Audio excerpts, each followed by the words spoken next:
You are.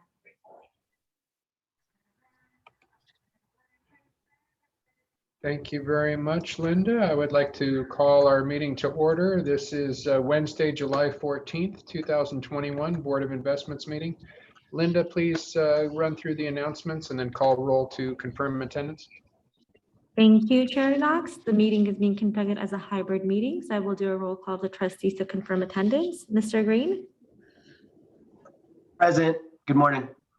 Good morning. Mr. Santos? Morning. Good morning. Mr. Kehoe? Ms. Greenwood? Ms. Greenwood? Mr. Jones? Mr. Bernstein is absent today. And Mr. Kelly? Present. Thank you. Ms. Sanchez is, she'll be right back. She's here. And Chair Knox. I am present. I'm just going to do a quick roll call for Miss Greenwood. I know she was there. I said hi a second She's ago. there. Yeah. And Mr. Jones? Mr. Kehoe? Okay.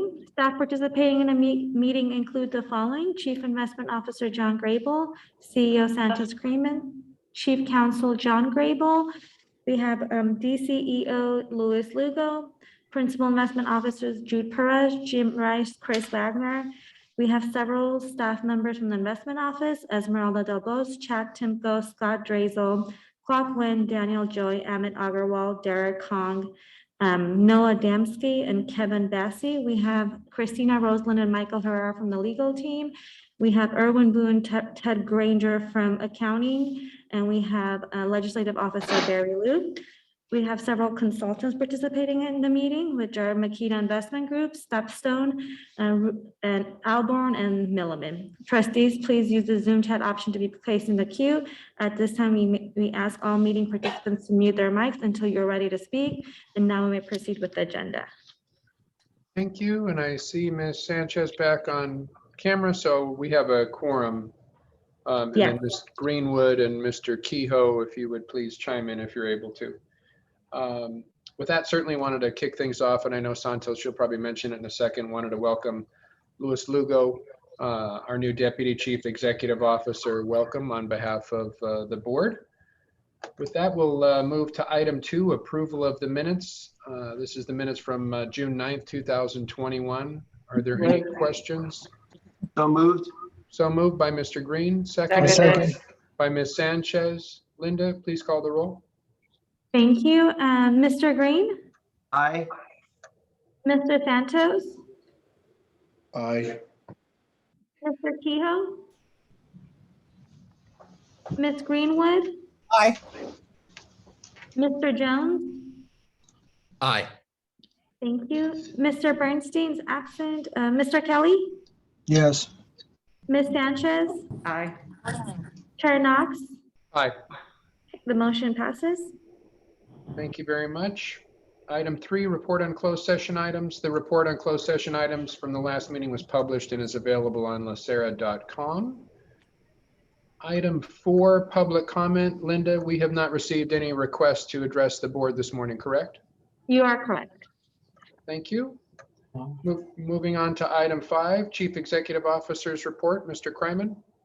Yes, thank you, Chair Knox, and good morning, trustees and staff and consultants. And in addition to the report, I just wanted to make a mention of a couple of things. I did want to let you know that our Member Services Center did open last week. We've had somewhere between 7 to 10 in-person meetings with our members. They're very happy to interact with us on a face-to-face basis, and so we're still not accepting walk-ins, but we are in the process of expanding the number of appointments that we're allowing on any given day. And so we're right now, I think, at 10 a day, and things are working out very, very well. If you have any additional questions, I'd be more than happy to answer those. I also wanted to just quickly, Santos, before you move on, I'm sorry, 10 appointments per day now. Yes. And what was pre-pandemic number of appointments like? JJ, do you know the answer to that? Yeah, we usually had somewhere around 40 or 50 per day, but that's just 10 in person. We're still doing the virtual appointments. Yep. Correct. Yep. No, I was just curious for context. Thank you. Yeah. It's working out very well. Staff are excited to be there as well. I've visited a couple of times. I know that Mr. Lugo, who I'll introduce, also has visited there as well. I did want to let you know that we continue to work with the executive office on the elections. We have sent out, I believe last week, a message about notifying our members about the election. So I believe that the ballots are expected to come out sometime in August.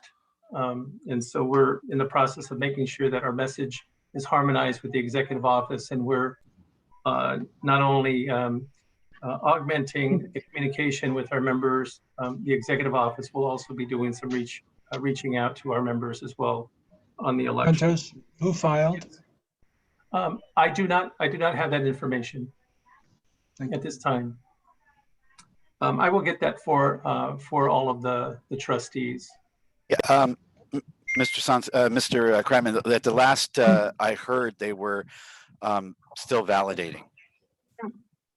Okay, as soon as that's completed, we'll be sure to send out a message to all the trustees. I can provide that information to Mr. Kreiman, if I may. I filed, Vivian Gray filed for the Board of Retirement, and there's a social worker running for both boards as well. We can't hear you, Herman.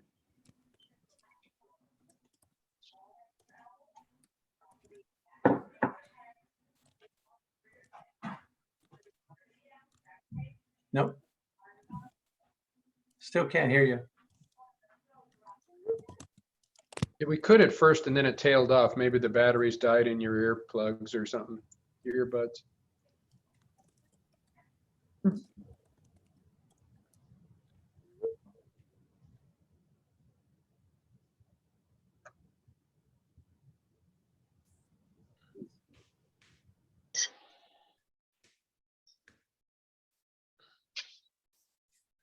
Still can't hear you. You're on mute. Yeah, now you're on mute. Still can't. Yeah, he may need to log back out and in. Yeah, for some reason, we're not picking you up, Mr. Santos. I know you mentioned you filed. Maybe we can pick that up in a second. Go ahead, Mr. Kreiman. So we will continue to make sure that we work with the executive office, like I said, to inform the members about the election. And so stay tuned, and we will get, as soon as the candidates are verified, we'll make sure we get that information out to you all. Our return to work plans are moving forward very, very well. We received all of the plans from the various divisions, and so we're in the process of reviewing those. We're still contemplating how we're going to verify that folks have been vaccinated. And so we'll continue to work through those particular issues moving forward. The last thing I wanted to do was introduce to you the Deputy CEO, Louis Lugo, who accepted the position from Minnesota Public Employees Retirement Association. And so I just wanted to give Louis a very quick opportunity just to say hello and introduce himself very quickly. Okay, thank you, Santos. Good afternoon, Chair Knox and trustees. Thank you for the opportunity to allow me to introduce myself. So as Santos said, my name is Louis Lugo. I'm the new Deputy Chief Executive Officer. I'm glad to finally be in our new home. Our family and I transitioned 5 days ago, made the road trip from Minnesota to California. But I've been started on Monday and gone through the onboarding process, getting to meet the talented staff at LACERA, and look forward to connecting with all of you. I know we're scheduling some one-on-ones with trustees, so look forward to working with you in the future and also connecting one-on-one formally. With that, thank you. Good, welcome. I see we have Mr. Santos back. Do you want to test your mic again, or you want to wait, Mr. Santos? Can you hear me now? Yes. Yeah, it's a little light on the volume, but we can hear you. Can hear. So I think I was responding to Mr. Kelly's question regarding who filed. I filed for the Board of Investments, and is social worker Ms. Sanders also filed for the Board of Investments. For the Board of Retirement, Vivian Gray filed for re-election, and Ms. Sanders is also challenging Ms. Gray for the Board of Retirement. Those are the only candidates. Great. Thank you. Thank you, So Mr. Santos. With that, I'm happy to answer any questions. Any questions for Mr. Kryman or Mr. Lugo? Good. Well, welcome again, Mr. Lugo. Thank you. Now we are on to item 6, our CIO report. Mr. Grable. Good morning, Mr. Chair. It's hard to believe that we're in a new fiscal year. And thank you, first of all, to Magdalia for driving the slides today. Thank you. You know, my hope for the new fiscal year is that it's better than fiscal year 21, and that hopefully we have the same returns, but more importantly, I hope that everyone has better health. If we could turn to slide number 4, please. Thank you. Over the last several months, I've mentioned, for lack of a better word, the gaudy one-year returns for equity markets as mentioned on this slide. Like the last couple of months, they're still in the stratosphere. And as a result of that, diversified portfolios returns across the board have been relatively easy. And not to rain on our own parade, but in some sense, it raises concerns about bull market excesses. It's something that we need to remain vigilant about. And I'll use the word remain vigilant because I think that LACERA, we are vigilant. And I think that everything we do is not celebrating overly success, but it is being prudent and thoughtful. And I think that this context is interesting, as Milliman will give a presentation later this morning about the risks, including investment risks. And coming off of a bull market, it provides a different perspective than when Milliman gave this last year off of a flat return. On this chart in the bottom right, the returns of the bond index are represented. They're not in the stratosphere, unlike the equity markets. The benchmark 10-year treasury has gone up over the past fiscal year, hence bond returns are down.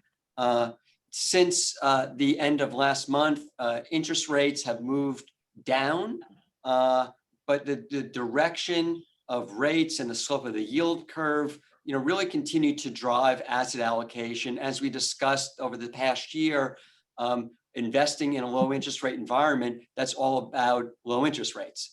So if we can turn to slide number 7, please. Both columns on this slide highlight, in some sense, interest rates, yield curves, and credit spreads. What's not on this page explicitly is the concept of divergence. I think it's implicit, but it's really something that we can read into every single bullet point on here is the concept of divergence.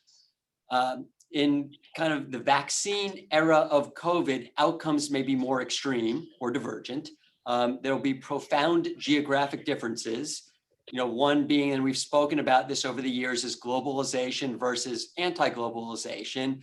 If you were to look back at the world in 1970, 11% of global GDP was what was really a result of kind of global trade. That number has more than tripled over the last 50 years. So the notion of geographic differences, will have an impact not just on economies, but on the capital markets.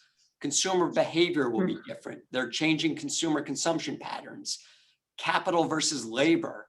The last X number of years, this last 50-year period has really been a dominant period for capital. Maybe that's shifting a bit, ever so slightly towards, or some shoots as it relates to more balance between capital and labor. But I think that there may be some divergences there. Corporate outcomes, there are changes in supply and demand, health of balance sheets. That's something we need to be attentive to. Fiscal policy decisions will vary, and demographics, be it migration patterns, the number of people that may hypothetically move from Minnesota to LA, is that up or down, but also behavior by different, age cohorts. And notwithstanding these broad themes about divergence, equity markets set new highs in June. If we can turn to slide number 9. This shows results for the pension for the month of May, and maybe we can have a collective smile that the fund was up 2% net. And anytime you have a 2% net month and a 7% annual target, that's always welcome. That's good news. This was also good news in the sense that the fund balance finished for the first time a month in the 70s. So once again, that's fantastic considering where we were at the depths of last year's downturn. All asset categories, as shown on the right side, are within the Board of Investment approved range. Growth is the most overweight, risk reduction is the most underweight, and all of these ranges are consistent with our new asset allocation targets. I'll draw your attention to the chart on the bottom left. It's very orderly, and that shows the growth of the fund value. We shouldn't expect charts like this that move smoothly up. And once again, I mentioned earlier the concept of bull market excess. Is it something that we need to be continue to remain attentive to? Next slide, please, Magdalia. OPEB was up 1.2% for the month. Like the pension, it hit a high watermark for the month of May. In its case, 2.2 billion. The results on this slide are fiscal year to date through May. OPEB was up about 27%. The pension was up about 24%. It's likely that the pension will be up about 25% for the fiscal year. I'll say that twice, 3 times, 4 times, an infinite number of times. 25% is an incredible number. It's the worst year that any of us could imagine. And if we put it in the context of we build a diversified portfolio that balances our short, medium, and long-term needs, and are with a goal of trying to get 7%, we don't expect a return of 25%. And we'll work for the board for next month to provide some context as to how much of a statistical outlier 25% is in the context of a 7% portfolio. And bearing in mind that when we did our asset allocation earlier this year, our prior portfolio wasn't expected to get 7%, which is why we changed the allocation. It was expected to get in the low 6s. So it really is a bit of an outlier. 25% does wonders to long-term returns. Our 10-year annualized numbers for the pension are 8.4%. We will see later this year the magnitude of the positive impact that has on our funded ratio. And maybe the smile associated with 25% should become a serious expression, as the easy returns can end at any given moment. So with that, I'll skip a bunch of slides to slide number 23. And in the CIO report, there are several staff charts of the month. I mentioned earlier, 10-year treasuries and the yield curve. This is, the reason rates have been so low and risk assets have performed so well. Part of that is because of this slide. The Federal Reserve has been buying $120 billion per month of $80 billion a month of treasuries, $40 billion a month of mortgage-backed securities, and the Fed's balance sheet has grown tremendously, dramatically to over $7 billion or trillion dollars. Pardon me, trillion. There's been discussion recently about the Fed winding down all or part of its monthly purchases, maybe beginning with the reduction in mortgage-backed securities. And much of that discussion has been that expectations are changing with respect to the timing of the wind down or the taper of Fed purchases. And I know that there have been questions, we discussed it last month, about inflationary pressure, both at the producer and the consumer level, that is a key consideration, that part of the Fed's mandate is to have sustained inflation, over 2%, but they don't want the economy to run too hot. So the prior slide, if we can go back for a second, Magdalia, shows that, this is an interesting chart, just how much car and truck prices have factored into inflationary pressures. Not something that you'd anticipate, but it really has been a key component of that. And with that, Mr. Chair, I'm happy to answer any questions. Thank you, Mr. Grable. I have Mr. Santos that I think is going to ask a question. Yes, can you hear me? Yes, perfectly. Okay, good. Thank you very much, Mr. Grable, for that presentation. In the concept of diversion, it was really interesting that last night, I believe, at PPI, they had a discussion about Asia. And one of the things I was saying is that the growth on a global basis is going to be Asia.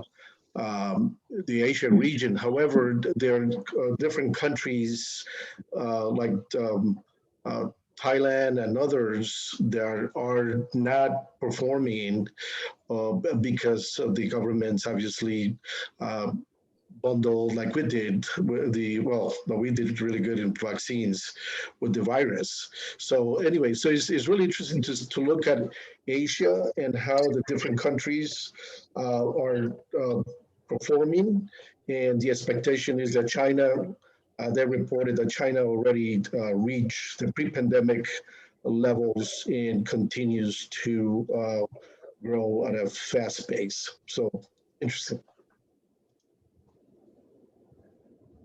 Thank you, Mr. Santos. Any questions, comments from trustees? Okay. I have actually one question. Sure, Ms. Sanchez. Mr. Grable, I'm sure you've been watching with as much interest as I have the actions of the Chinese government recently and their crackdown on big tech. And I wonder if you have any thoughts on how that affects the landscape for investing in Asia and China specifically. That is how big's China's economy, the $11-12 trillion question in many senses. I think that we have exposure to China. And if Magdala, if you can go back to our geographic exposure, that chart may be 12, 13, 14, somewhere in there. That's perfect. We do have exposure. We have a heavy bias to the United States. Most of our exposure in China, which on this chart shows 2.7% of the fund, and that excludes US businesses that do business in China. This is country of domicile. But much of our exposure is through index funds, and the government obviously has put kind of through executive order some limitations on exposures to certain companies in China. There's been certainly, and I've been watching, as have you, what the government of China has done with respect to some recent public offerings. But I think that we need to be, I'll use the word again, vigilant, cautious, and prudent as it relates to our exposure, not just to China, but to all regions that may have different rule of law, and make sure that we fully understand accounting, custody, where our money resides in terms of the fund. Could they be investing in a country but reside elsewhere outside that country, such that we have better control over it. And this is not a direct answer, but we've in all the recommendations that go to the board, there's greater attention to operational due diligence, which covers things such as custody and accounting. So I just think that we need to keep doing what we're doing, but I think that there's more complexity given the divergences around the world as we invest in different regions, including China. Right, I agree with you, and I obviously fully support that answer, although I think that this transcends pure operational due diligence, because from my perspective, this looks strikingly similar to a social agenda. And it's sort of being trotted out in various guises, whether it be antitrust issues, data privacy issues. There's a laundry list of sort of items that they can accuse various companies of that are not adhering to the social agenda. So I just think it's something that we should be vigilant about, because this is really, this lands in the S. This isn't really an operational issue, as much as it's that the government has decided to take out the tools it has in its toolkit and get what it wants. So there, I think that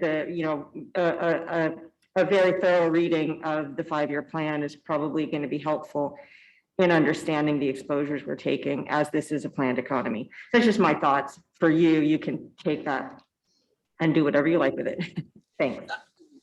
Thank you. Thank you for your thoughts, Ms. Sanchez. I have Mr. Kehoe in the queue. Thank you. Just a question, John. When we compare ourselves to other pension plans, I mean, I get a little nervous when we see that 25% increase.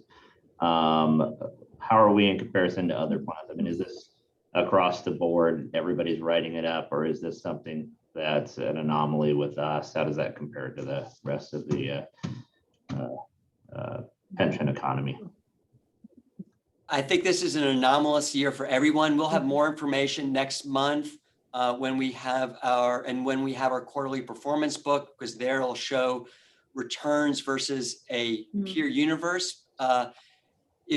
My guess is we may be on the low end, because if you look at how the pension did compared to OPEB by and large is performing better because it has a higher public equity allocation, and public equity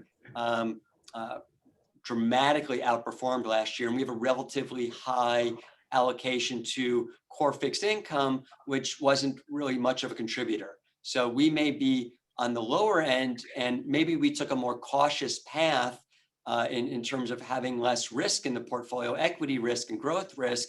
But I believe that where we were fiscal year to date through May was above our benchmark. So that's a good proxy for how we performed given our parameters. Great, thank you. And we'll take a deep dive next month into the numbers. Okay, perfect. Thank you. Thank you, Mr. Kehoe. I don't see anyone else in the queue. I had one question going back to slide 21, Mr. Grable, on the electricity generating capacity. It's interesting with electricity how, we just take it for granted that it's always available, like we did computer chips. And I was just curious for your take on this slide. Is this an item of interest? Do we need to look to additional capacity for electricity to replace, outdated, portions of the grid? Do we need to start thinking about, availability of electricity to drive, companies' business activities as a risk? And we've certainly, with climate change, changes to the climate, with the fires that are ravaging the West Coast, with drought, I think that we're seeing that there's a growing demand. We also see with that the prospects for rolling blackouts.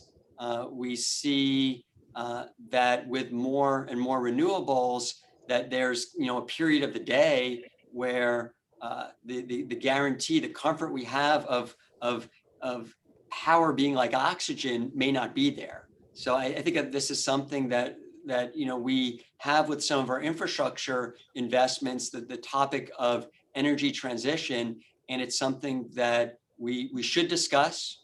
And I think that it's incredibly topical, and it's something that we saw it's impacting. We discuss inflation and the availability of electricity in what happened in Texas, back in the winter, and how that, permeated through supply chains has caused prices to spike.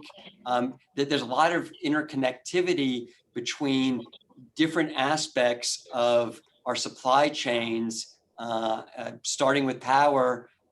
So I think it's a really interesting discussion. We could provide more information as we have some infrastructure discussions and how our portfolio shifts over time. And just anecdotally on the used truck, I sold a 13-year-old truck to my nephew for $6,000 and he flipped it a year later for $10,000. Just amazing. Okay, any other questions or comments from Mr. Grable or his team? Thank you, Mr. Grable. We are now moving on to item 7, consent items. I did have a request by Mr. Kelly to hold this item for questions. So I believe, Mr. Rice, you're available for that. Go ahead, Mr. Kelly. Did you want to chime in on this item? Yeah, I did. Thank you. John, thank you for the memo and supporting documents, but I did wonder why you seem very happy about the 250 million allocation. I just wondered why, if you were happy with a higher number, you didn't come forward with, or you didn't ask for a higher number, you asked for 100. And then will you be able to, you think, fully utilize the 250 in an annual period? I mean, there are certain administrative steps you need to go through, and I just, could you frame the 250 for me? Because the memo didn't really cover that piece of it. Sure. So we initially proposed 100 million. That was really in line with what we had launched when we launched a similar program in private equity. In its first year, we had a similar sized cap on the program as a way to kind of get comfort with the delegation of authority and as we bring these investments forward. So that was really done in that case.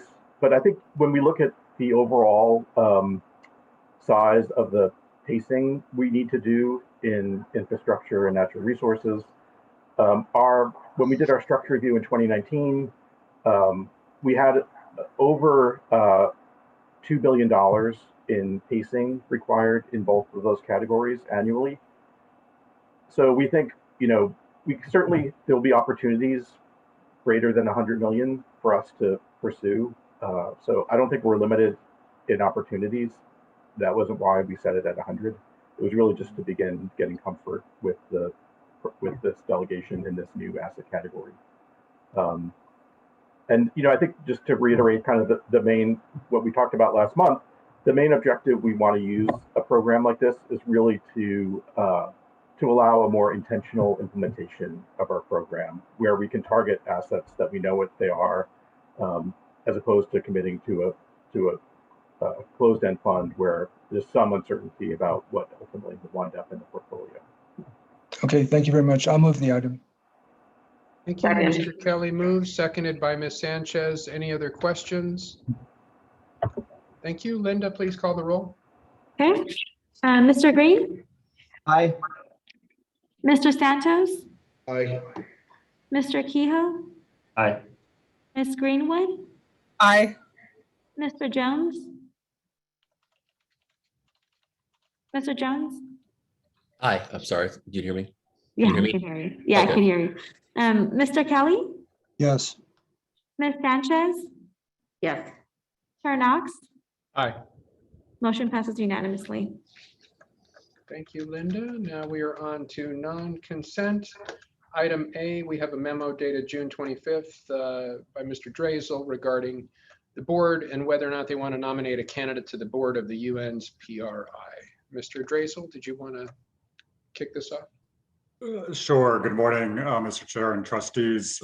As Mr. Knox mentioned, item 8A pertains to upcoming board elections at the Principles for Responsible Investment, or PRI, which has opened a window of nominations for board seats reserved for asset owners. LACERA is a formal signatory to the PRI, and the Board of Investments has requested that trustees be notified of opportunities to nominate board members in the event that LACERA wishes to do so. So consistent with LACERA's policies, we are presenting some background materials here. We note that each of the 4 incumbents is eligible for a re-election, and to date, 2 of the incumbents have indicated their intent to run for an additional term, including a currently serving trustee at CalSTRS, who LACERA supported in her first election. So further information on the desired qualifications of candidates and the nomination process are in the memo. We are not suggesting a staff candidate at this juncture, but are available to answer any questions that trustees might have should you wish to deliberate putting forward a candidate. Have a comment, Sanchez, Mr. Knox? please.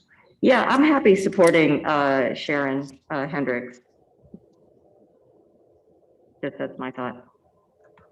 I second that. I mean, I don't know that we need a motion, but yeah, there you go. So no motion to do anybody internally, but just cast our support for one of the existing folks, correct? Correct. Any other comments, questions for Mr. Drazel, Mr. Kelly? I do think over the longer term, it would be good for LACERA to have a representative on the board. And I think Mr. Grable would be a good candidate. I don't think this year is the right year, but I think we should keep that in mind. Thank you. And we appreciate the feedback. We anticipate that the slate will be announced in a couple of months, and we'll have the opportunity to vote on announced candidates. And to Mr. Kelly's point, we have increased our involvement in recent years, so I think we'll be in a formidable position later on. Yeah, and just a comment. There are also ample opportunities to participate on various working groups as well. I got to participate on a diversity and inclusion working group, and so there's actually a lot. They're very good about bringing in voices that are not just board members.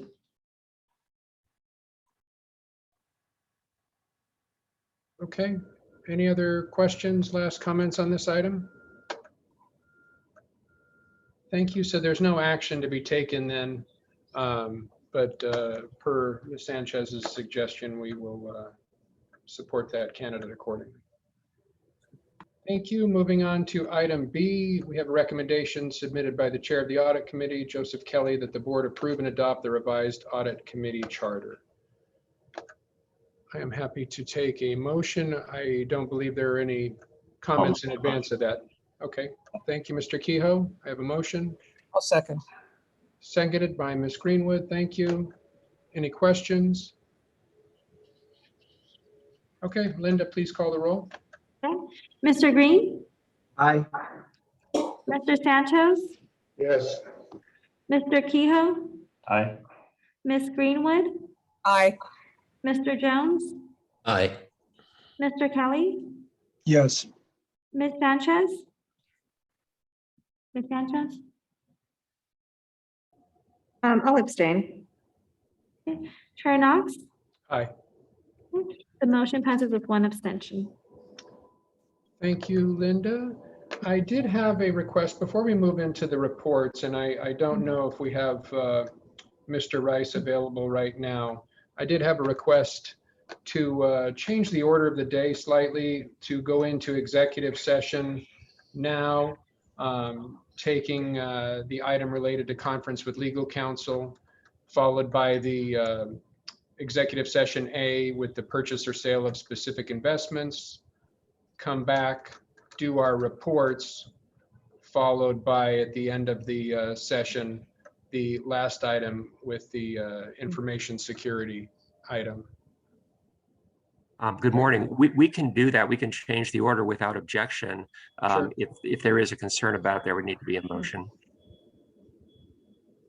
Seeing no concerns from anyone, let that be the order. Why don't we take a 5-minute break then, and we can set up everything, Linda, just to make sure we have the right people in the room for executive session item B, led by Mr. Rice, and then we'll do the 4 purchase items after that.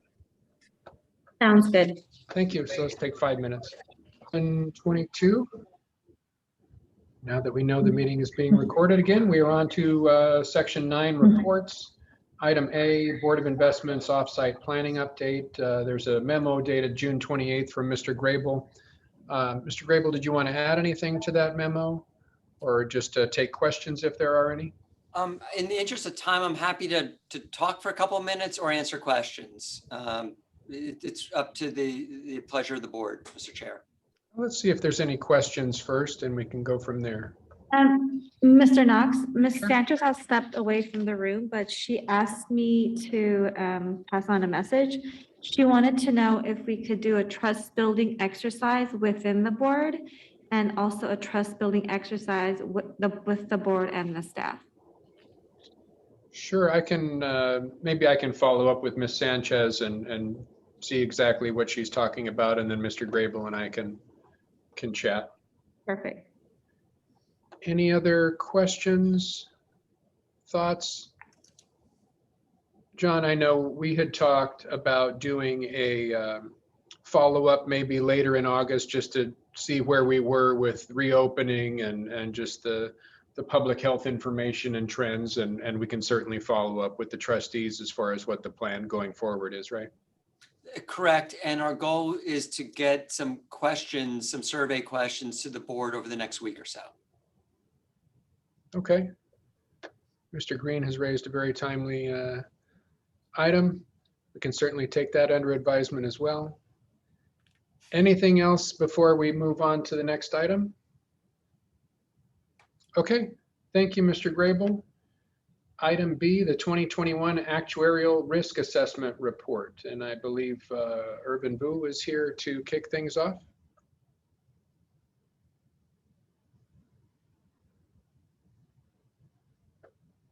Erwin, is he?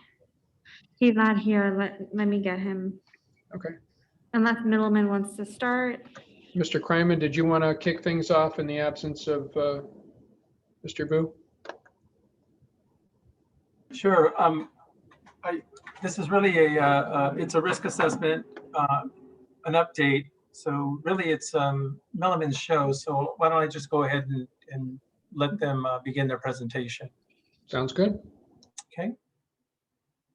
Thank you. As Santos said, we're here to discuss our risk assessment report, which focuses on the risk to LACERA's future funding levels and contribution rates. Big picture, the story is very similar to what we told you last year when we discussed the prior year's risk assessment. Just note that the analysis we're presenting today is based on the most recent actual evaluation, June 30, 2020, so it does not reflect the strong investment returns that Mr. Grable told you about earlier. This doesn't really affect the analysis of the risk, though, but if the return was reflected, it would definitely make the projections look much better. Before we dive in, I want to turn it over to Mark briefly. It's like a brief announcement. I will be retiring at the end of 2021. I want to say it's been an honor and a privilege to serve you and to work together to make sure that the benefits promised to the members are funded so that they can enjoy financial security in retirement. And I do want to sincerely thank you for that opportunity.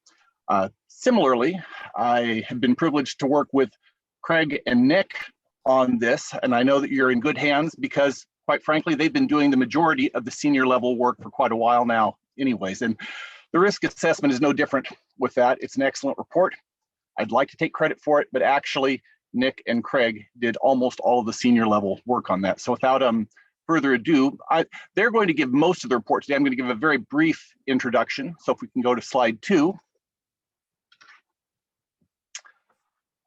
Why do we do the risk assessment? Well, valuations are based on one set of assumptions, but it's almost certain that future experience is not going to exactly match those assumptions. Some years will earn significantly more than 7%, like this year. Other years we're going to earn significantly less. So it's important to consider the potential impacts of these likely differences when making decisions that may affect the future financial health of the plan. So in this risk assessment, Nick and Craig are going to follow the guidance in Actuarial Standard of Practice number 51, which says we identify the risks, then we disclose plan maturity measures and historical information, and we assess the risks that are identified as significant to the plan, looking, for instance, at projections of what might happen in different types of situations. Just before passing it on to Nick, I want to say there's no significant differences between either the risks identified or the assessment of those risks from what we presented last October. So with that, I'm going to pass it on to Nick. Thanks, Mark. Moving to the next slide. As Mark said, the first step in our risk assessment is to identify the types of risks. Here we've shown what we view as the key risks, along with a rough attempt to quantify their potential impact. In the interest of time, I won't go through all of them in detail, but just highlight what I think you already know is that we believe that investment risk the likelihood of and magnitude of not hitting our investment return has the highest impact of all the risks. So moving to the next slide. So one way to assess potential future risks to LACERA's funding is to look back at the past causes. Looking at the summary graph on the right, we see that over the last 20 years, the two primary causes of the increase in the unfunded liability have been actual investment returns less than the assumptions, the blue bar, and changes in the assumptions, the orange bar. Now, the assumption changes were primarily due to lower expectations of future returns, as the investment return assumption was gradually decreased from 8% to 7% over that period. So both the two significant factors are investment related, which is definitely makes sense after the prior slide. So moving to the next slide. As retirement systems mature, they are more sensitive to risk, particularly investment risk. This slide shows the ratio of active members to retirees. The number of active employees participating in LACERA has been fairly level over the last 20 years, whereas the retiree population has been steadily growing, causing this declining ratio. As shown in the graph, the number of actives was approximately twice the number of retirees 15 years ago. It's decreased to about 1.5 times and is projected to decrease further in the future as the retiree population is projected to be approximately equal to the active population. This declining active to retire ratio is typical of a maturing system, but it doesn't directly cause an increase in systems risks. Next slide. Where we can see a direct measure of how sensitive the employer contribution rate will be to future investment returns is the ratio of assets to payroll, which actuaries refer to as the volatility ratio. The greater the asset volatility ratio, the greater the impact future returns will have on the employer contribution rate. Well, looking at the example, you see a 3% investment loss is 10% less than the assumed 7% return. This means that since assets are 6.6 times payroll, that a 10% actual asset loss translate into a 66% of payroll loss. Now, we don't pay that all at once. We amortize that over 20 years, resulting in a 4.6% of pay increase in the employer contribution rate for a 10% actuarial asset loss. Additionally, we smooth asset gains and losses, so in practice, this would translate more to a 1% increase each year for 5 years for a total increase of close to 5 years. Now, of course, the flip side of that is if you earn 10% more than the return assumption, then you would have approximately a 5% decrease. Going to the next slide. Actually, I'll just skip this one and move to the slide after that. Since they're very similar stories of what's happened historically, the funded ratio has declined and the employer contribution rate has increased. And these are very similar stories. The primary driver of the increase in the employer contribution rate has been investment returns less than assumed and the changes in assumptions. The change is more pronounced for the employer contribution than the funded ratio due to the leverage nature of the employer contribution calculation. As you can see, the employer contribution rate has more than doubled over the last 20 years. At this point, I'm going to turn it over to Craig to provide a more numerical assessment of the risk. Thanks, Nick. Next slide, please. So the final section of our report is to assess the potential impact of the risks that we've identified earlier and that Nick discussed. And in doing that, we focus primarily on the impact on LACERA's funded ratio and the employer contribution rate. We don't show the impact on the member contribution rates because those are affected primarily by changes in assumptions rather than directly affected by plan experience. Overall, and as noted by Nick, the investment return is by far the largest risk to LACERA. And as part of our analysis, we have looked at multiple scenarios to show the impact of investment risk. And we also looked at payroll and compensation risks, and mortality risks, and we have a couple of slides for those also. So next slide, please. So we'll do the bad scenario first and then move on to more of a good scenario. But this scenario looks at the impact on the employer contribution rate of a one-time negative 10% return. So that would be a 17% investment loss when we compare it to the 7% assumed return. And we compare the impact of that one-time loss both in the near term and 10 years out in about 2031. So for some context, based on the new asset allocation that LACERA adopted in the May board meeting, the probability of an investment return of negative 10% or lower in any given year is approximately 6%. So that probably says it would happen about once every 16 or 17 years. Now, earlier, Mr. Grable mentioned that the recent investment return has been very strong. So although I don't have a crystal ball, certainly not an effective one, a correction or a period of lower than expected returns may be more likely in the near future than it is at some other times when there hasn't been such a period of strong investment performance. But in this line, in this chart, the blue line shows the impact of a negative 10% return that happens in the first year of the projection, and the orange line shows the impact of a negative 10% investment return 10 years out in about 2031. In all other years, the investment returns assumed to be 7%. So regardless of when this occurs, the impact on the employer contribution rate is significant. In the near-term scenario on the blue line, the employer contribution rate increases by about 8.3% of pay after the asset smoothing process has recognized all the losses. And in the longer-term scenario, the increase is larger at about 10% of pay. And so that 8.3% in the near term and 10% in the 10% increase in the longer term, that's really an example of what Nick was talking about with the asset volatility ratio, where as assets grow relative to payroll, the impact of an investment loss on the employer contribution rate is greater. Next slide, please. Okay, so moving more now into the good news, this slide shows the impact of a one-time investment return of 20% happening in the fiscal year just ended at June 30th. And Mr. Grable noted that the actual return is closer to 25% for that period. So this projection is a little conservative, at least with regard to the investment return in that fiscal year just ended. So the blue line here is the baseline from the 2020 evaluation report and assumes a 7% investment return for every year. And the orange line assumes a 20% investment return in the year just ended, and then 7% thereafter. So you can see that there's a big decrease in the contribution rate as a result of that 20% assumed return. And by the time the asset gain is smoothed out, so about that point in 2027, the contribution rate is projected to be over 6% of payroll lower with a 20% return than it would be with just a 7% return.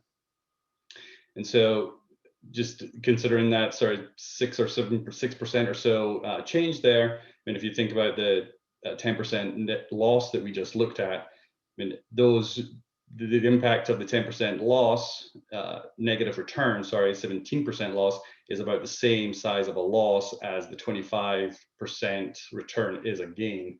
So if a 10% loss was to happen, those would almost offset each other, and roughly over time, the projection would be more in line with the blue line there.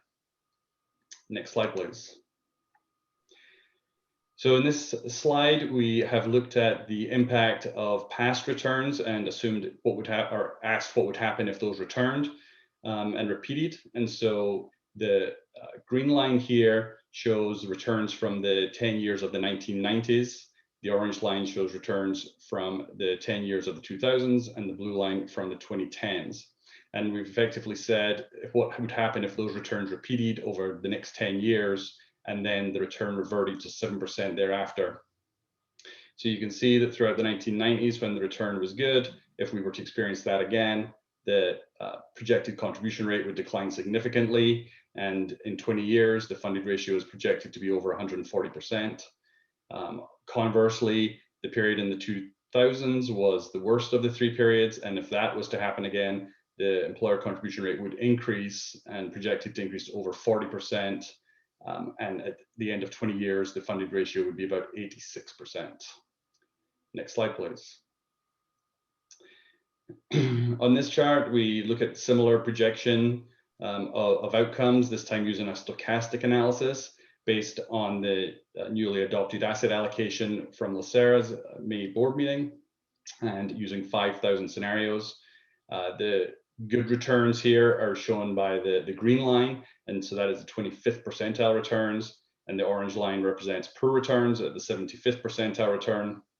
And so Really what we're saying with this is that over 50% of the time, the contribution rate would be projected to be inside the green and the orange lines, and 25% the employer contribution rate would be expected to be higher than the orange line, and 25% of the time lower than the green line.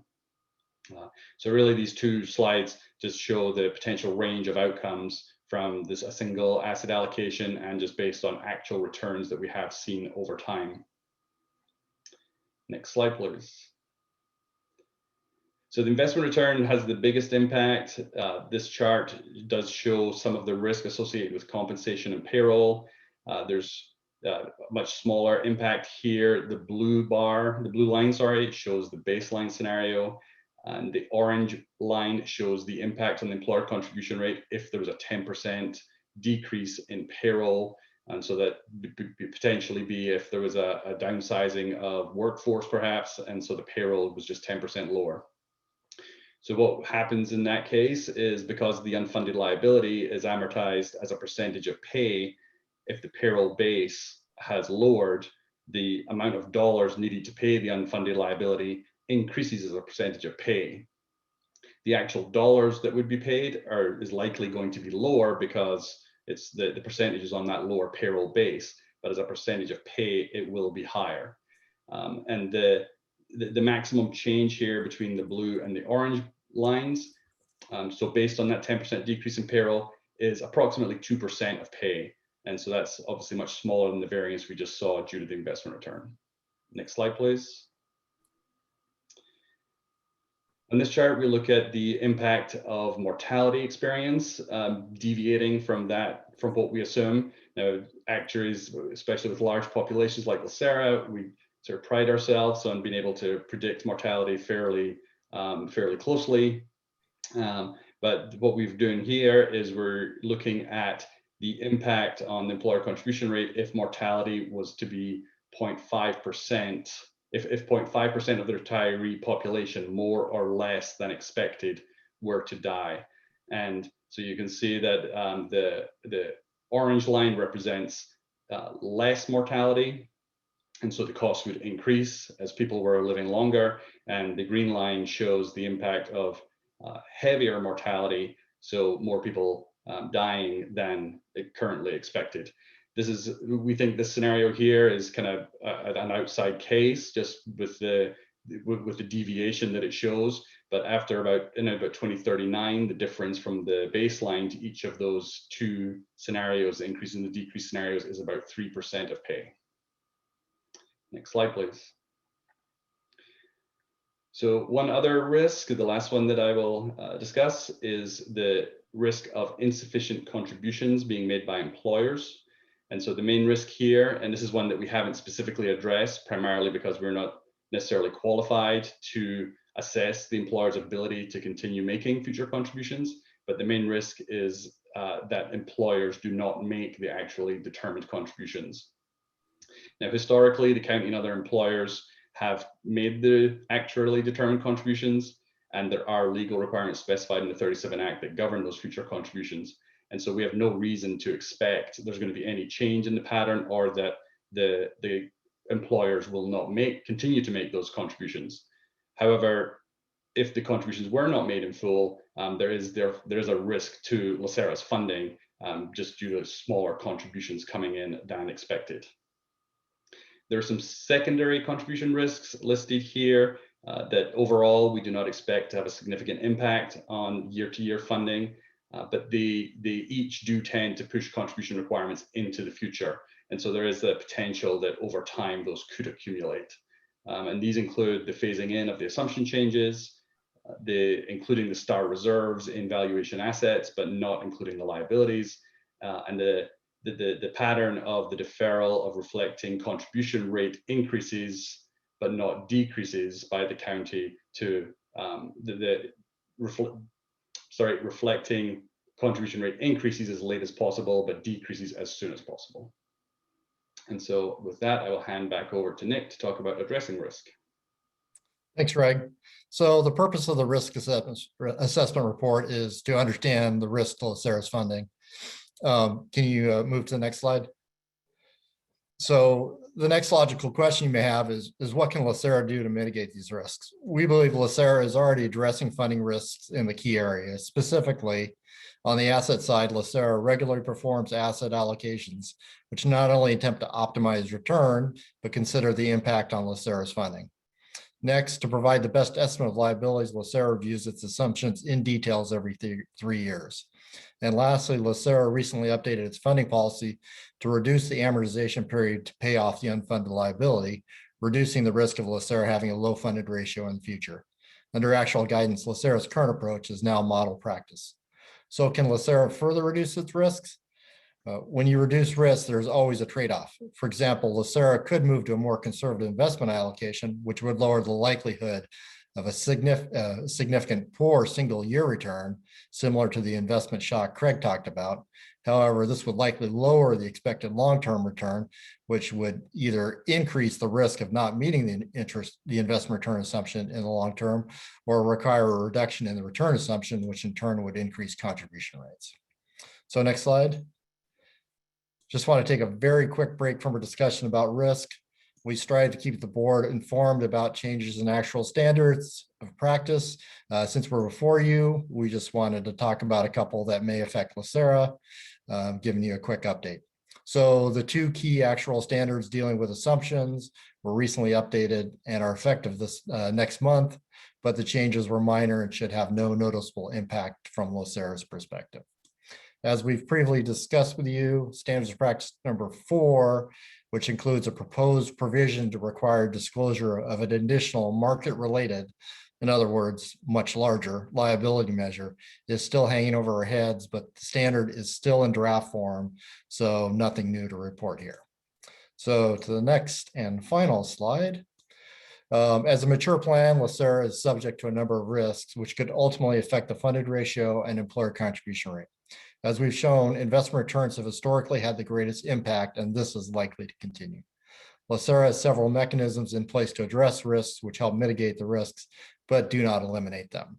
LACERA should continue to monitor risks and consider areas where additional risk mitigation may be appropriate, although at this point, we don't see any areas that need to be changed. So that concludes our formal presentation, and we'd be happy to take any questions. Okay, thank you very much for the information and the presentation. I do not see anyone in the chat queue. Are there any questions, comments from trustees?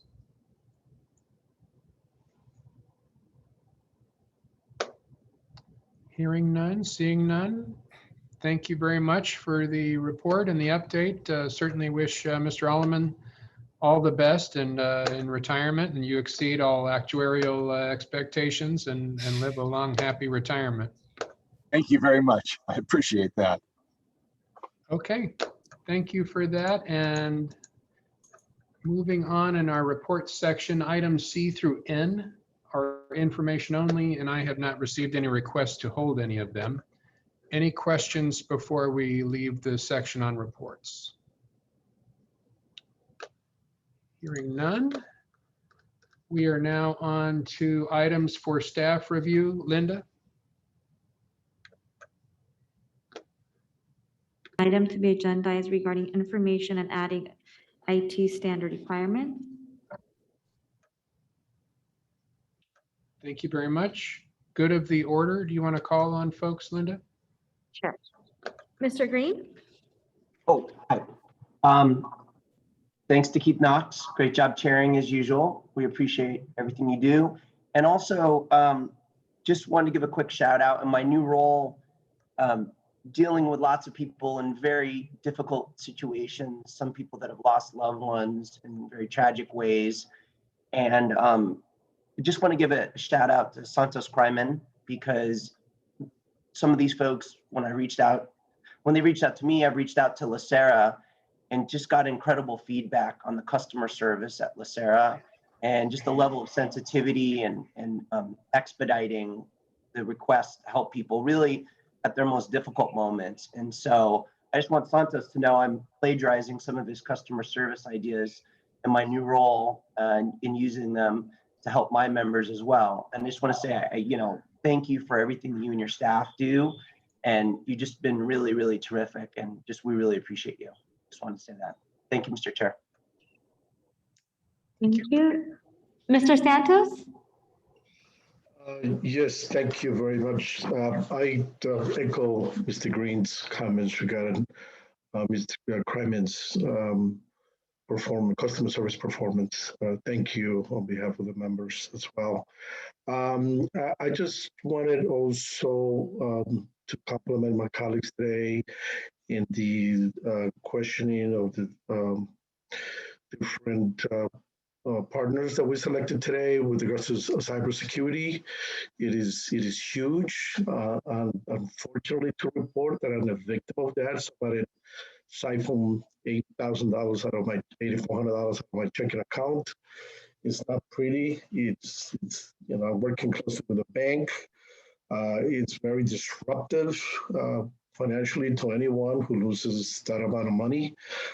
So we need to be vigilant in how we safeguard our assets and our systems and everything that we operate here.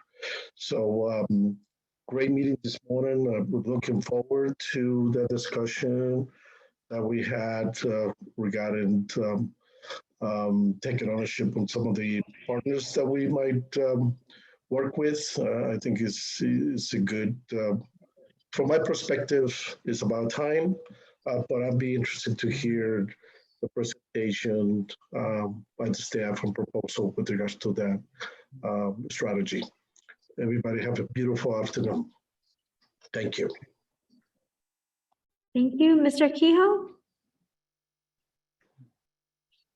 I have nothing on my end. Thank you. Thank you. Ms. Greenwood? I largely have nothing. I want to respond briefly to what David said and to thank both him and Santos for everything they're doing for families in that horrible situation. I only mention this because my father died very suddenly 9 years ago. And he had a retirement, a small retirement at CalPERS. And I reached out to a friend on the CalPERS board, and the whole thing was taken care of very seamlessly. And in that acutely painful situation, that assistance can be really more helpful than I can even express to both of you. So thank you, David, for paying attention to that. And thank you, Santos, for paying attention to that for our members as well. Other than that, thank you, staff, for a wonderful meeting. And I hope everybody has a fabulous Friday or a fabulous afternoon. Don't I wish it was Friday? Thank you. Mr. Jones? Yeah, just briefly, Chairman Knox, thanks for a very orderly meeting today, and to the staff for the presentations today. And I just want to echo one last thing. I appreciated Ms. Sanchez weighing in as it related to the one opportunity around the diversity inclusion issue. I just appreciate the process and the discipline with leveraging our positions here to promote as good a policies as it relates to inclusion as possible. So thank you. Thank you. Mr. Kelly? It's a great meeting. Thank you, everyone, including staff. Thank you. Mr. Grable? I have nothing to add. Thank you, trustees. Thank you. Mr. Kryman? Just wanted to acknowledge my staff for all of their hard work. I know that during a time where there's a death in the family, and one of our members, it's important. I also lost a brother suddenly who was a LACERA member, and I can tell you that that assistance, just firsthand, that assistance is meaningful and appreciated by families. So I will relay the message to my staff. So thank you for that. Other than that, have a wonderful afternoon. Thank you. Mr. Rice? Nothing, thank you. Have a good day, everyone. Thank you. Mr. Popovich? Nothing, thank you. Have a good day. Thank you. Mr. Lugo? Okay. Lastly, Mr. Chair Knox. Sorry, had to get unmuted there. Nothing for me. It's okay. Thank you. Okay. Have a good thank afternoon, you. everyone. Thank you. Thank and you. Chair Knox. Yeah, just a quick thank you to you, Linda and Bonnie, for helping coordinate things. Appreciate everyone's flexibility today as we reconfigure the agenda a little bit. So thank you for your attention. Our unsung hero of the month, I know we all got an email about Chad Timko previously in late June, but he was named by CIO Magazine as one of the 25 rising stars on their next gen list. So again, just wanted to congratulate Chad for that. And with that, Linda, just a quick couple of minutes while we make sure we have the right people in the room for the last piece on executive session. Perfect. Sounds good.